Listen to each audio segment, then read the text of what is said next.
এই পৃথিবীতে এমন কোনো ব্যক্তি নাই যে সুখ চায় না। আসসালামু আলাইকুম, কেমন আছেন সবাই? হাজির হলাম নতুন একটি পেইন্টিং ভিডিও নিয়ে, সাথে কিছু কথাও আপনাদের সাথে শেয়ার করব। তাই ভিডিওটা শেষ পর্যন্ত দেখার অনুরোধ রইল। তাহলে চলুন শুরু করা যাক। পৃথিবীতে এমন কোনো ব্যক্তিই নাই যে জীবনে খুশি হতে চায় না, খুশি থাকতে চায় না। কিন্তু আমরা শুধু সুখটাই চাই, কখনো স্যাক্রিফাইস করতে চাই না।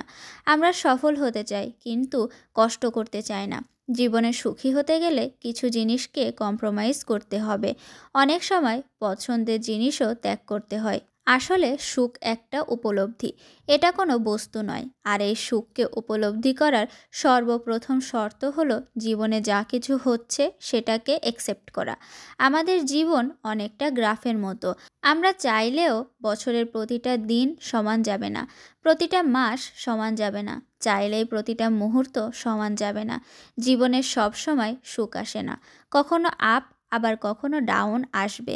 মানুষের হার্টবিটের গ্রাফ যেমন আপ ডাউন হয়, আমাদের জীবনেও তেমন আপ ডাউন হয়। যদি আমরা জীবনের প্রতিটা দিন প্রতিটা মুহূর্তে সুখী থাকি, তবে সেই সুখ কখনো সুখ বলে মনে হবে না। দুঃখ আছে বলেই সুখের এত দাম। এজন্য জীবনে দুঃখ আসা প্রয়োজন। কষ্ট আসলেই নিজেকে সুখী অনুভব করা যায়। তাই জীবনে যাই হয়ে যাক না কেন, সেটাকে অ্যাকসেপ্ট করতে হবে, তবেই সুখ অনুভব করা যাবে। আমাদের প্রত্যাশাকে হ্রাস করতে হবে। জীবনে বেশি আশা করা যাবে না। যখন আমরা জীবন থেকে বেশি আশা করি, যখন কোনো কিছু অতিরিক্ত মাত্রায় পেতে চাই, আর যখন সেটা না পাই, তখন আমরা মনে করি আমার কপাল খারাপ, আমার মতো দুঃখী ব্যক্তি এই পৃথিবীতে আর কেউ নাই। অতিরিক্ত আশাটাই আমাদের দুঃখের কারণ হয়ে দাঁড়ায়। এজন্য জীবনের থেকে অতিরিক্ত আশা রাখতে নাই।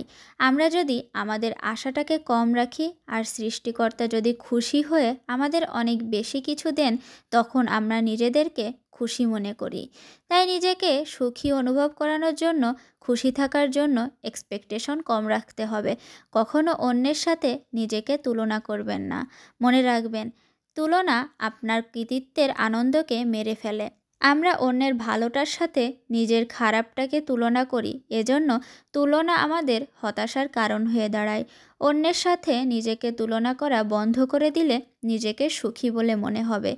জীবনে কখনো অতিরিক্ত প্ল্যান করা যাবে না।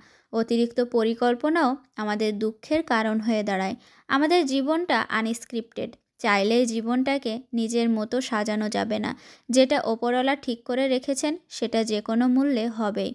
কথা বলতে বলতে আমার আজকের পেইন্টিংটাও প্রায় শেষের পথে। আজকে পেইন্টিংটা আপনাদের কেমন লাগলো অবশ্যই কমেন্টের মাধ্যমে জানাবেন। ভিডিওটা যদি ভালো লেগে থাকে, তবে আপনাদের পরিচিতদের মাঝে শেয়ার করতে পারেন। আমার পেজে নতুন হয়ে থাকলে লাইক ও ফলো দিয়ে পাশে থাকবেন। আজকে এ পর্যন্তই, ভালো থাকবেন সবাই।